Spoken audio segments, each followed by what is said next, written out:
my childhood was going to be hard. The church father handed me over to the system.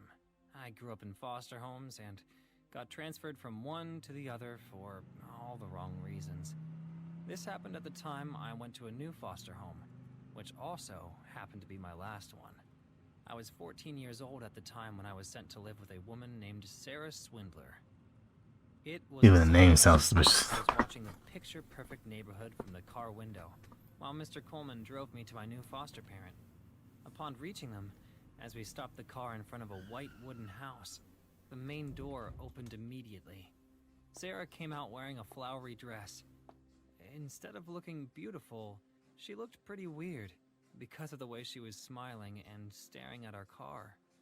Her glassy eyes, accompanied by red lips, made her look very creepy.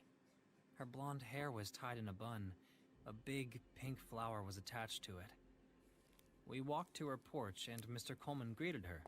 "Good morning, Mrs. Swindler." Morning, morning. Please, come in. She looked at me and came close to my face. Flashing her crooked white teeth, she said in her shrill voice, Welcome home, Skylar. We're going to have so much fun here. I don't like that. shook my head in awkwardness, I don't and like she took that. us inside the house. We sat down on her couch, and she sat next to Mr. Coleman. Would you like some tea, Mr. Coleman? "No, thank you. I have to rush.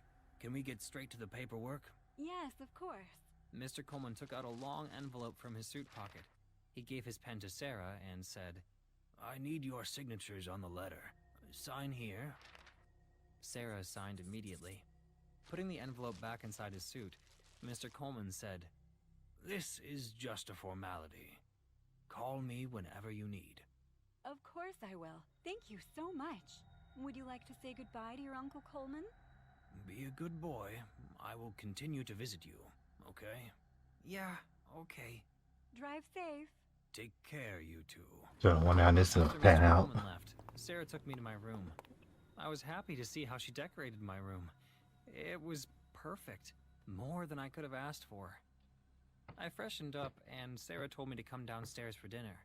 We were eating quietly. I was surprised to see her cook so many delicious dishes for me. Everything was going fine, until she grabbed a fried chicken leg and started chomping on it. The sound of the chicken getting crushed between her crooked teeth gave me anxiety. I don't blame him. While eating the chicken loudly, she said, What does this remind you of? Love chicken. Oh my god. "Yeah, the food is good. What's your name?" Sarah. But if you want to call me something, I prefer Mommy.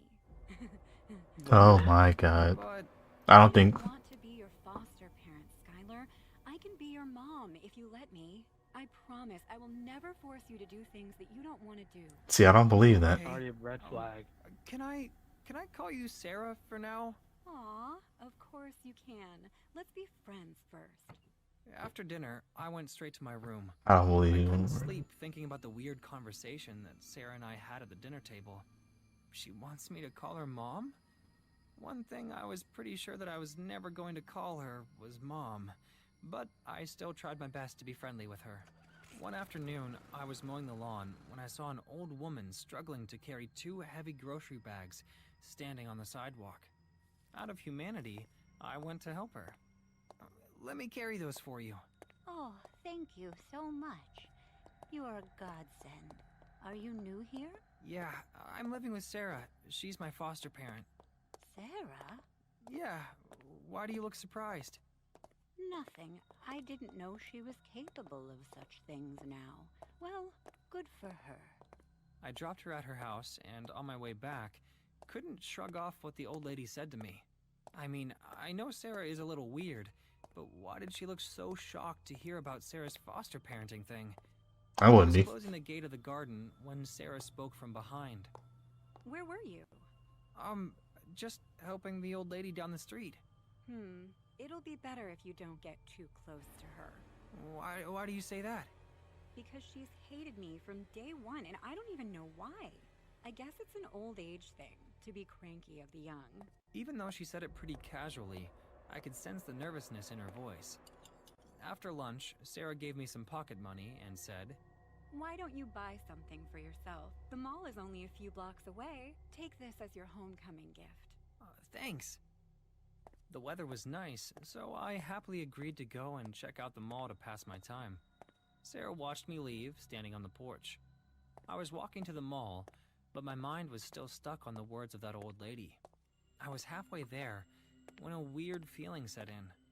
I wanted to find out more details, so I decided to talk to that lady. I turned back and started walking towards her house. When I reached there, I found the main door already open. Oh God. A slight ray of light was coming from the gap in the main door. I set my foot in and... What do you think we're about to see? I have no clue. I feel... No, I'm not gonna like it. Yeah. Oh God. Just then, I heard a loud thud upstairs, accompanied by a heated argument. Don't you dare get in my way. I will cut you like an old pig, hag. You must return to the institution. No way I am going back to that madhouse. Are you crazy? People like you... Mental impatience, of course. Listen to me, Sarah. You need help. I'm sure the institution will let you see him if you agree to cooperate. I don't need anyone's permission to see my son, and you know nothing about me. I know you did something horrible. Otherwise, why would they separate you from your child? I couldn't believe my ears. Uh-oh. So, Sarah is... Just then, I heard a scream. It was the old lady. I ran upstairs at full speed, and as I opened the bedroom door, I saw Sarah strangling her. I will never forget her face from that moment. Her eyeballs were bloodshot in rage. She was grinding her crooked teeth while putting her entire strength onto the poor lady's neck. I don't know what happened to me. With trembling lips, I uttered, "Mom!" Sarah let the poor lady go and turned back. But this Sarah had a completely different face. Tears started to roll down her cheek, and she shook her head like a criminal. "If you are my mother, then why did you leave me?" I didn't. I didn't want to leave you at the church door, but there was no other way. The old lady lay unconscious on the floor while Sarah revealed the final truth. I got pregnant when I was 16 years old. My strict Catholic parents sent me to this mental institution to hide me from society. They felt so ashamed, they didn't care that they sent their only child to that hellhole. I knew the people of the institution wouldn't let me keep you after your birth, so I decided the night you were born. I wrapped you up in a towel and sneaked you out of the building. I was almost near the gate when the guard saw me. Having no other option, I hit him on the head with a heavy rock. I guess the madness in that place did turn me a little crazy. A little? But even though I got past the gate, I knew they would come for me with the cops. I knew I wouldn't make it very far. So I ran and finally saw this church. I dropped you there and then hid in the woods from the cops for 8 months. Once they stopped looking for me, I went back to the church, but you were gone. You were being sent to foster homes, like an orphan. Then why didn't you meet me or try to get me back? You're already staring at me like I'm some kind of psycho. You would have freaked out if I tried to approach you when you were a child. I realized whatever she said was honest and true. I looked around and saw the old lady coming back to her senses. I looked at Sarah and said, "So, what do we do now? She'll call the cops as soon as she wakes up."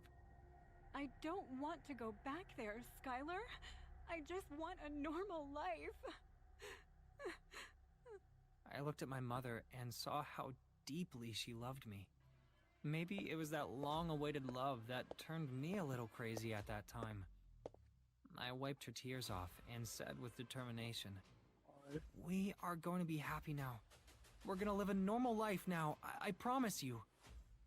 What happened next wasn't planned, but it happened anyway. Sarah and I put a pillow over that old lady and didn't flinch until her body stopped moving.